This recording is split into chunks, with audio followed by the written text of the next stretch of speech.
Hormuz జలసంధిని తెరవాలంటూ ఇరాన్కు విధించిన 48 గంటల dead లైన్ను ట్రంప్ వాయిదా వేశారు. ఇరాన్లోని అతిపెద్ద విద్యుదుత్పత్తి కేంద్రాలు, ఇంధన మౌలిక వసతులపై దాడులను 5 రోజుల పాటు నిలిపివేయాలని సైన్యానికి ఆదేశాలు జారీ చేశారు. మిడిల్ ఈస్ట్లో తమ మధ్య ఉన్న శత్రుత్వాలకు సమగ్ర పరిష్కారం కనుగొనే దిశగా అమెరికా, ఇరాన్లు గత 2 రోజులుగా ఫలవంతమైన చర్చలు జరిపాయని తెలియజేశారు. ఈ వారమంతటా తమ మధ్య లోతైన, సవివరమైన నిర్మాణాత్మక చర్చలు కొనసాగనున్నాయని ట్రంప్ పోస్ట్ చేశారు. సానుకూల వాతావరణాన్ని దృష్టిలో ఉంచుకుని ఇరాన్ విద్యుత్ కేంద్రాలు, ఇంధన మౌలిక సదుపాయాలపై జరపాల్సిన అన్ని రకాల సైనిక దాడులను 5 రోజుల పాటు వాయిదా వేయాలని యుద్ధ శాఖను ఆదేశించారని పేర్కొన్నారు. అయితే పూర్తి నిర్ణయం మాత్రం ప్రస్తుతం జరుగుతున్న సమావేశాలు, చర్చల ఫలితాలపై ఆధారపడి ఉంటుందని వివరించారు. ఈ విషయంపై మీరు శ్రద్ధ చూపినందుకు ధన్యవాదాలంటూ ట్రంప్ రాసుకొచ్చారు.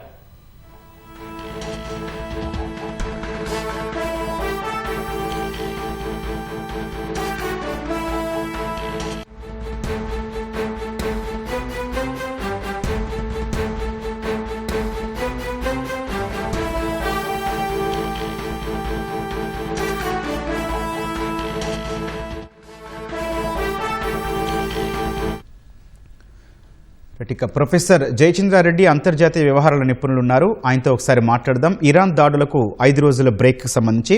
జయచంద్రారెడ్డి గారు నమస్తే అండి. నమస్కారం అండి. సార్, ఈ ఊహించని పరిణామం చెప్పుకోవచ్చు.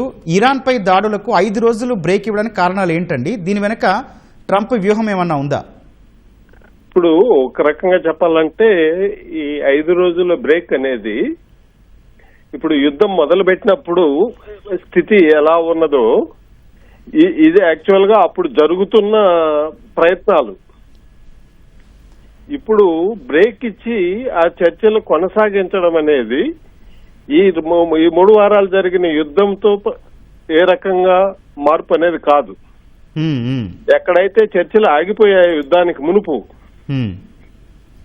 దాని కొనసాగింపుగా ఇప్పుడు 5 రోజులు బ్రేక్ అనేది ఒకటి. పైగా ఇప్పుడు వస్తున్నటువంటి వార్తలు వింటే దేనికి పొంతన లేదు. ఇటు అమెరికా ఇచ్చేటటువంటి స్టేట్మెంట్స్, డొనాల్డ్ ట్రంప్ ఇచ్చే స్టేట్మెంట్స్ కు, ఇరాన్ వైపు నుంచి ఇచ్చే మిలిటరీ స్టేట్మెంట్స్ గానీ, పొలిటికల్ స్టేట్మెంట్స్ గానీ ఎక్కడా పొంతన కుదరట్లేదు. ఓకే, ఇప్పుడు దీన్ని మనం ఏ రకంగా చూడాలరా అంటే, మొట్టమొదటిది ట్రంప్ యొక్క తప్పిదాన్ని లేదో తొందరపాటు చర్యను సరిదిద్దుకునేదానికి ఒక అవకాశంగా తీసుకుంటున్నారనేది ఒక ఆలోచన. ఎందుకంటే ఖమైనీని చంపడం ఎప్పుడు ఆ యాక్షన్ మొదలుపెట్టినప్పటికీ చర్చలన్నిటి జరుగుతున్నాయి. చర్చల్లో ఎలాంటి బ్రేక్ రాలేదు. అవును, ఇరాన్ కూడా అదే చెప్తోంది. ఒకవైపు చర్చలు జరుగుతుండగానే ఇంకొక వైపు యుద్ధం ప్రకటించడం అనేది జరిగింది. ఇది ఒక రకంగా చెప్పాలంటే అనాలోచితమైన చర్య, అంతర్జాతీయ ప్రిన్సిపల్స్ కు అగైనెస్ట్ గా చేసినటువంటి యుద్ధం ఇది. చర్చలు విఫలమైన తర్వాత మాకు విధి లేని పరిస్థితుల్లో మేము దాడి చేయాల్సి వచ్చిందనేది ఏ దేశమైనా కానీ, 2 వర్గాలు గాని 2 దేశాలు గాని చర్చల్లో తలమునకలై ఉండగా దాన్ని పక్కన పెట్టి యుద్ధం ప్రకటించడము, దాడి చేయడం అనేది పద్ధతి కాదు. It is against for the international procedures. ఇవి మనం వింటున్నాం. భారతం, మహాభారతం ఇలాంటి వాటిలో కూడా మధ్యవర్తిత్వం జరుగుతున్నంతసేపు యుద్ధానికి ప్రిపేర్ కావచ్చు కానీ చర్చలు జరుగుతుండగానే యుద్ధం చేయడం అనేది ఒక ప్రెసిడెంట్ కానే కాదు. సార్, జయచంద్ర గారు కొన్ని రోజుల నుంచి మనకి యుద్ధంతో పాటు మనకి ఇంకో వార్త కూడా వైరల్ అవుతూ ఉంది. భారీ నిధులు అవసరం అవుతున్నాయి. ఇప్పటికే భారీ లాస్ జరిగింది అమెరికాకి ఆర్థిక పరంగా. అక్కడికే వస్తుందా? ఇప్పుడు ఈ 5 రోజులు చర్చల పేరుతో ఇది 1-sided గా అమెరికా తీసుకున్న నిర్ణయమా? ఈ చర్చలు జరపడానికి ఇరాన్ నుంచి కూడా ప్రతిస్పందన అనేది ఉన్నదా? నంబర్ 1 మనకు కావాల్సిన క్లారిటీ. ఇప్పుడు ఈ 2 దేశాలు గాన ఒప్పుకొని ఉంటే ఒక రకమైనటువంటి చొరవ తీసుకుని, లేదు ఇటు రష్యా గాని భారత్ గాని వీళ్ళు ఎవరైనా ఇన్వాల్వ్ అయ్యి ఇద్దరిని ఒప్పించి నెగోషియేషన్ టేబుల్ దగ్గరికి తీసుకురావడానికి జరుగుతున్న ప్రయత్నాలుగా మనం భావించాలి. ఓకే. అలా కాకపోతే ఈ 5 రోజులు యూనిలేటరల్ గా అమెరికా చర్చల పేరుతో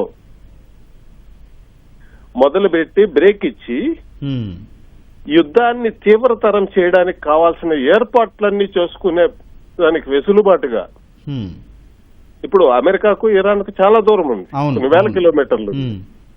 తనకు కావాల్సిన యుద్ధ సామాగ్రి మొత్తం సప్లై చేసుకోవడానికి కూడా ఒక అవకాశం అనేది కావాలి. ఇప్పుడు అలా తీసుకొచ్చి డంపింగ్ యార్డ్లోనూ వాళ్ళ బేసుల్లోనూ ఎక్కడెక్కడ పెట్టడానికి కూడా ఇరాన్ అవకాశం ఇవ్వట్లేదు. వాళ్ళు ఊపిరి సలపకుండా బాంబులు వేస్తున్నారు యుఎస్ ఎయిర్ బేసిస్ పైన. సో యుద్ధ సామాగ్రిని అమెరికా నుంచి ఈ పశ్చిమాసియా దేశాల్లో వివిధ ప్రాంతాల్లో ఉన్నటువంటి అమెరికా స్థావరాల్లో వీటిని నింపుకోవడానికి మిసైల్స్ అయినా కావాలి కదా, రెడీమేడ్ గా లేవు. అక్కడి నుంచి అమెరికా నుంచి తెచ్చుకోవాల్సింది, ఏది కావాలన్నా అమెరికా నుంచి తెచ్చుకోవాలి.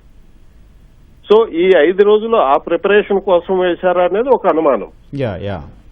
ఇంకొక రకంగా ఏమిరా అంటే పెద్ద స్టేట్మెంట్ ఇచ్చారు ట్రంప్. మేము చెప్పినట్టుగానే వినకపోతే ఇరాన్ లో ఉన్నటువంటి అన్ని సాంప్రదాయబద్ధమైనటువంటి ఎనర్జీ ఇన్ఫ్రాస్ట్రక్చర్స్ అన్ని పేల్చేస్తామని. దానికి ఏమాత్రం తగ్గకుండా ఇరాన్ మీరు అదే నిర్ణయం తీసుకుంటే మేము హార్మోజ్ స్ట్రైట్ ను పర్మనెంట్ గా క్లోజ్ చేసేస్తామన్నారు. ఎవరికి లేదు, చైనాకు లేదు, జపాన్కు లేదు, ఇండియాకు లేదు, ఏ ఒక్క దేశానికి కూడా అవకాశం లేకుండా ఒక్క డ్రాప్ ఆయిల్ హార్మోజ్ స్ట్రైట్ దాటి అరేబియన్ సీలేకి వచ్చే అవకాశం లేకుండా చేస్తామనేది. సో ఇప్పుడు అలాంటి అవకాశాలు అనేటివి తగ్గాయి. ఇంటర్నేషనల్ ప్రెషర్ అనేది జయచంద్ర గారు, అట్లాగే హార్మోజ్ జలసంధిని తెరవాలంటూ 48 గంటల డెడ్ లైన్ ఇరాన్ కి విధించింది ఏదైతే ఉందో దాన్ని వాయిదా వేయడం వెనక అంశాలు దోహదం ఎట్లా చేశాయండి? అదే చెప్తున్నా. ఈ రీజన్స్ ఒకటొకటే. ఇప్పుడు యుద్ధ సామాగ్రిని సమకూర్చుకోవడానికి ఒక స్ట్రాటజీ ఉండొచ్చు. సెకండ్ స్ట్రాటజీ 48 గంటలు గడిచిపోతే ట్రంప్ అనుకున్న స్థాయిలో చేసే పరిస్థితి లేదు. ఓకే. చేయలేకుండా చేతులు ఎత్తేస్తే అది అమెరికా స్థాయి దేశానికి గాని ట్రంప్ లాంటి నాయకుడికి గాని ఒక రకంగా అంతర్జాతీయ స్థాయిలో ఒక గిల్టీనెస్ అనేది డెవలప్ అవుతుంది. నువ్వే ఇరాన్ కూడా ఛాలెంజ్ చేసే పరిస్థితి వస్తుంది. నువ్వు ఇచ్చిన డెడ్ లైన్ అయిపోయింది, నువ్వేం చేయగలవు? ఆ ఎనర్జీ ఇన్ఫ్రాస్ట్రక్చర్ మొత్తం పేల్చేసే పరిస్థితి లేదు. ఆల్రెడీ ఇక్కడ ఇంకో తిరకాసు కూడా ఉంది. ఎనర్జీ ఇన్ఫ్రాస్ట్రక్చర్ ను పేల్చేసేటట్టు పరిస్థితి వస్తే ఇరాన్ ఏ దేశానికైనా ఎంతకైనా ఆయిల్ అమ్ముకోవచ్చు, దానిపైన ఎలాంటి రిస్ట్రిక్షన్స్ లేవని ఎందుకు లిబరల్ చేయాలి? అవును. ఇప్పుడు ఇవి స్టేట్మెంట్స్ లో, అమెరికా నుంచి వచ్చే స్టేట్మెంట్స్ లో ఒకదానికి పొంతన అనేది లేదు. నువ్వు ఇప్పుడు అంతర్జాతీయ స్థాయిలో జపాన్ లాంటి దేశమే మీ వైట్ హౌస్ కు వచ్చి కూర్చొని మీరు చెప్పిన మాట ఒకటి కూడా వినకుండా వెళ్ళిపోవడం జరిగింది. అక్కడి నుంచి వెళ్లి జపాన్ ప్రైమ్ మినిస్టర్లు టోక్యోలో దిగక మునిపే ఇరాన్ జపాన్ షిప్పులకు అన్నిటికీ మేము భద్రత కల్పించి జపాన్ కు పంపించడానికి మేము సిద్ధంగా ఉన్నామనే స్టేట్మెంట్ ఇచ్చారు. ఇంత గందరగోళంగా, ఇంత క్రిటికల్ గా ఉంది సిచ్యువేషన్ అక్కడ. ఇంత కాంప్లికేటెడ్ సిచ్యువేషన్ లో ట్రంప్ గారేమో అక్కడ కూర్చొని అమెరికాలో రోజుకు ఒక 6 స్టేట్మెంట్స్, పవర్ఫుల్ స్టేట్మెంట్స్. ఇప్పుడు ఆ హార్మోజ్ దీంట్లో జలసంధిని దాటి రావడానికి ఇప్పుడు పార్షియల్ గా జరుగుతున్న ఎఫర్ట్స్ ను కూడా తట్టుకోలేక ప్రపంచం అతలాకుతలం అయిపోతున్నది. అవును సార్. జయచంద్ర గారు, మొన్న నాటో దేశాలు ఈ హార్మోజ్ విషయంలో అమెరికా స్టేట్మెంట్ కి అగైనెస్ట్ గా మాట్లాడడం కావచ్చు, ఇప్పుడు 5 రోజుల బ్రేక్ కావచ్చు, ఈ తాత్కాలిక బ్రేక్ యుద్ధ విరమణకి ఏమైనా టర్నింగ్ పాయింట్ లాంటిది అనుకోవచ్చా అండి? యుద్ధ విరమణ చేయాలనుకుంటే ఇప్పుడు రెండు జరగాలి. ఒకటి, అమెరికా యూనిలేటరల్ గా అనౌన్స్ చేసిన యుద్ధాన్ని అమెరికానే విరమించుకోవాలి. ట్రంప్ లాంటి నాయకుడు అలాంటి పని చేయగలడా? చెయ్యలేడు. ఓకే. తన స్వభావం గాని తన మైండ్ సెట్ గాని అలాంటి పనులు చేయడానికి ప్రపంచానికి ఒకసారి చెప్పడానికి అలాంటి మైండ్ సెట్ ఉన్నటువంటి వ్యక్తి కాదు. పోనీ ఇటువైపు వస్తే ఇరాన్ అమెరికా ఏమేం చెప్తే అవన్నీ చేతులు కట్టుకొని ఒప్పుకొని యుద్ధం విరమించమని అడుక్కునే పరిస్థితిలో ఉందంటే ఇరాన్ అలాంటి పరిస్థితులు లేదు. ఇంకా ఏ రకంగా ఈ యుద్ధం ఆపగలరు, ఎవరు ఆపగలరు? కాబట్టి ఈ వివిధ దేశాలు ఇప్పుడు థర్డ్ వరల్డ్ కంట్రీస్ ఇన్సిగ్నిఫికెంట్ అయిపోయినాయి. మిడిల్ పవర్స్ అనేటివి ఉన్నాయి. ఇప్పుడు గ్లోబల్ పవర్స్ చైనా, అమెరికా అయితే middle powers Japan, Australia, south Africa, Brazil, India ఇవన్నీ కూడా మిడిల్ పవర్స్ అమెరికాకు ఒక రకంగా అగెనిస్ట్ గానే ఉన్నాయి. ఇరాన్ తో డైరెక్ట్ గాను ఇండైరెక్ట్ గాను ఈ రోజు కూడా చర్చలు సాగుతూనే ఉన్నాయి ఈ మిడిల్ పవర్స్ అన్నిటి నుంచి.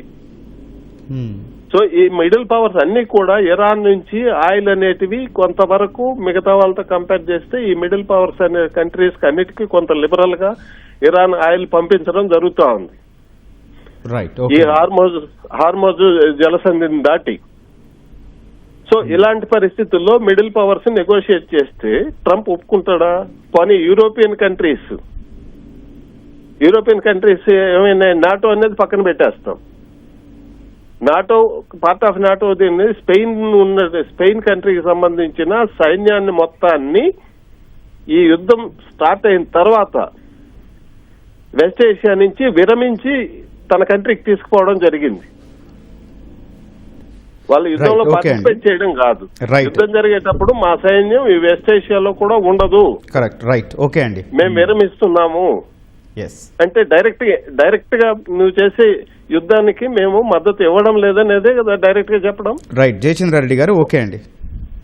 రైట్, ధన్యవాదాలండి జయచంద్రారెడ్డి గారు.